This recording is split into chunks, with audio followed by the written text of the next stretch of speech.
Hello दोस्तों, मैं पूजा कौर। आप देख रहे हैं AIB न्यूज़, जिस पे है जनता का भरोसा। तो चलते हैं आज की खबर की तरफ।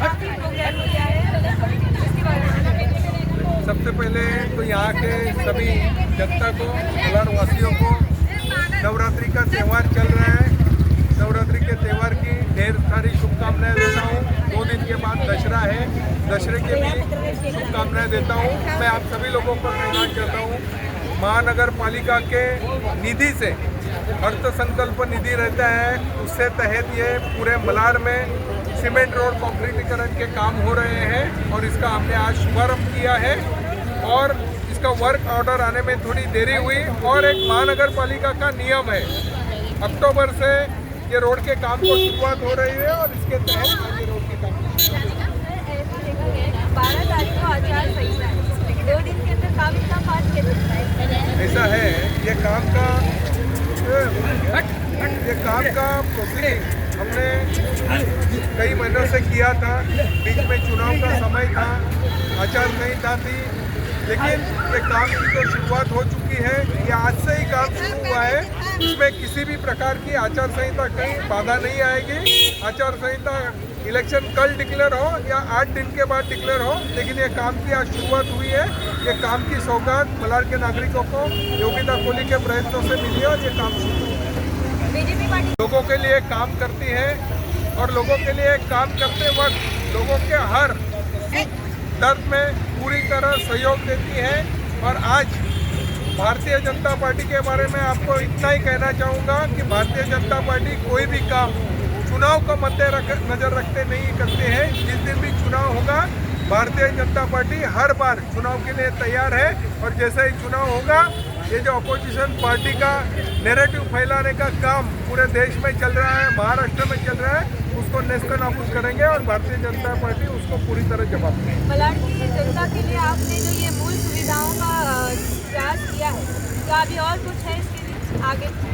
मलार की जनता के लिए मैं इतना ही कहूँगा, पीयूष गोयल जी के रूप में मलार का सौभाग्य है।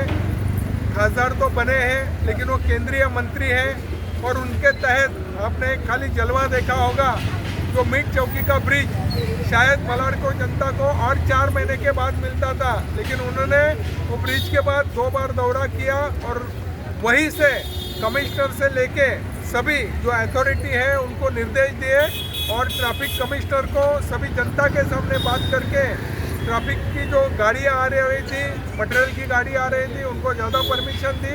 उसके तहत आज मलार का जो मिड चौकी का जो ब्रिज है पूरा जनता को मिला है। आपने कहा कि जो मलार चौकी की बात कर रहे हैं, मिड चौकी की, तो ये जो मलार मिड चौकी के ब्रिज पर है, उस दिन देखा गया था कि काफ़ी हंगामा हुआ था, इसका क्या है?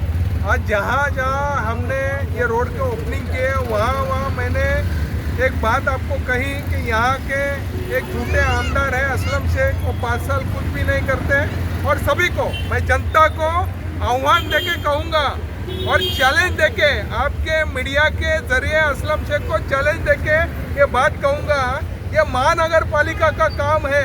एक आमदार आके झूठे बैनर लगा के इसका कैसा श्रेय ले सकता है? ये नगर सेवक का काम है और मैं पूरे पुरावे के साथ लोगों के सामने जाने को तैयार है कि हमारी भारतीय जनता पार्टी के नगर सेवक ने प्रस्ताव दिया था मिड चौकी का काम करने का, और ये रोड का हमने लिखित रूप से जो भी महानगर पालिका के अधिकारी है उनको ये रोड पे विजिट कराई है। हंगामा हुआ था ओपनिंग को लेकर कि किसके हाथों ओपनिंग होगी, तो लास्ट में क्या हुआ? देखिए, ऐसा है, उस दिन हंगामा जो किया वो असलम शेख नैरेटिव फैलाने का काम करते हैं और उसने जो हंगामा किया वो एक गलत तरीके से किया। एक केंद्रीय मंत्री वहाँ मौजूद थे, उसके बावजूद मैं आपको कहना चाहूँगा, भारतीय जनता पार्टी एक संयम रखने वाली पार्टी है। इसके पहले ये मलार की जनता को मालूम है, एक टीपू सुल्तान जिन्होंने हजारों लाखों हिंदुओं के ऊपर अत्याचार किए, लाखों हिंदुओं की जिसने हत्या की, वो टीपू सुल्तान का नाम देने का असलम शेख जब मंत्री थे वो भी वो ग्राउंड को नाम देने का उसने प्रस्ताव रखा। हमने जब आंदोलन किया, पुलिस ने हमारे ऊपर लाठी हल्ला किया, पुलिस ने हमको उठा के वैन में अरेस्ट किया, पुलिस ने हमारे ऊपर केसेस किया।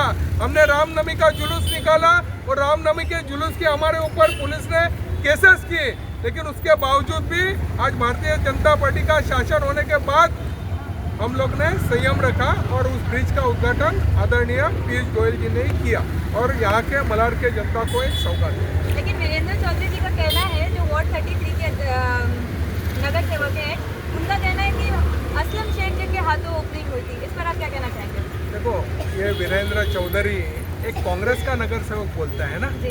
वो क्या बोलता है क्या है, पहले जरा उसको बोलो राठौरी में घूमो, वहाँ के लोगों की सेवा करो। जो लोग आज भी, बारिश तो छोड़ो, आज गर्मी के मौसम में भी जाएंगे तो उनको कीचड़ से जाना पड़ता है, पहले उनके रास्ते सुधारो। जो मारवे रोड का, उसको पहले वीरेंद्र चौधरी को ये जवाब असलम शेख को पूछने के लिए बोलो।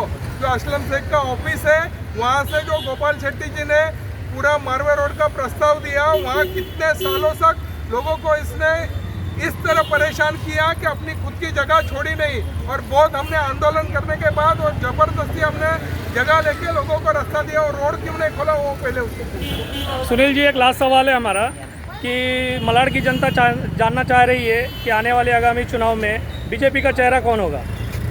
देखिए, भारतीय जनता पार्टी लोगों के बीच में जाके काम करने वाली पार्टी है, और भारतीय जनता पार्टी का इस बार जो भी उम्मीदवार चेहरा होगा आपको दिखाई देगा। यहाँ का लोकल रहेगा, स्थानिक रहेगा, मलाड की जनता की सेवा किया हुआ आदमी आएगा, और भारतीय जनता पार्टी का जो भी चेहरा रहेगा भारतीय जनता पार्टी का और लोगों का चेहरा रहेगा, और आने वाले समय में वही आमदार होगा।